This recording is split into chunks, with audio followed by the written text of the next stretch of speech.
U današnjem video radu analiziramo vest da je ministar odbrane Srbije Vučević bio u poseti Republici Kipar i ministru odbrane Mihajlisu Jorgalasu i tom prilikom obišao jurišno-desantne helikoptere Mi-35P predviđene za isporuku vojsci Srbije. Tom prilikom ministar odbrane Srbije je obišao taktičko-tehnički zbor na kome su bili izloženi helikopteri Mi-35P i naoružanje koje koriste u nacionalnoj gardi Kipra. Ono što je do sada poznato je da je nakon udesa jednog jurišnog desantnog helikoptera Mi-35P nacionalne garde Kipra u njihovoj floti ostalo još 11 helikoptera ovog tipa i da je od tih 11 u letu ostalo 5 i upravo tih 5 je predmet kupovine i transfera u jedinice srpskog ratnog vazduhoplovstva.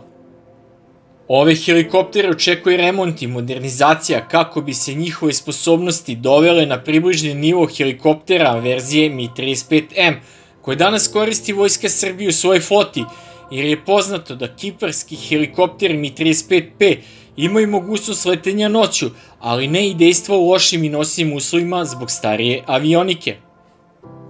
Ako ruski stručnjaci kompanije Rosvertol ne budu mogli da dođu u Srbiju i da dopreme potrebne rezervne delove, ovi helikopteri neće moći da lete kasnije od 2026. godine zbog isteka resursa, jer im je životni vek 25 godina, ali se to može produžiti obično za 10 godina.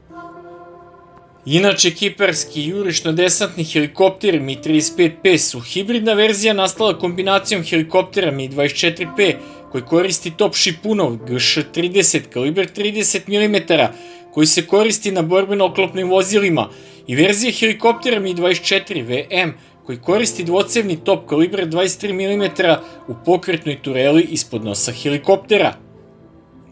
Kiparski Mi-35P su helikopteri opremljeni dnevnim osmatračko-nišanskim sistemom 9S-475 Raduga Š, sistemom za optoelektronsko ometanje L166V1AE Lipa, signalizator radarskog uzračenja L006M SPO-15 Berioza, imaju raspršivače izduvnih gasova motora i bacače mamaca ASO-2V. U stručnim medijima se navodi da su nakon remonta 2007. do 2008. godine dobili naočare za letenje noću NVG, a samim tim i odgovarajuće osvetljenje kabine i mogućnost leta noću.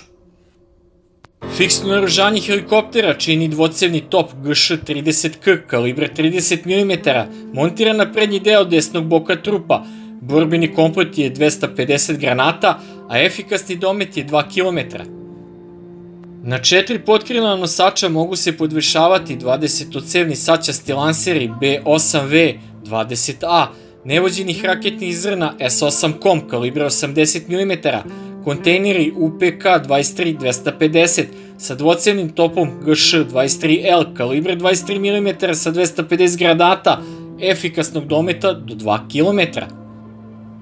Nacionalna garda Kipra može naoružati ove helikoptere Mi-35P sa nevođenim raketnim zrnima vazduh-zemlja S-24B kalibra 240 mm i efikasnog dometa do 3 km. Kipar prodaje ove helikoptere jer je zbog uvođenja sankcija Rusiji ostao bez mogućnosti nabavke rezervnih delova i vršenja njihovog remonta, a umesto njih je nabavio helikoptere Airbus H-145M.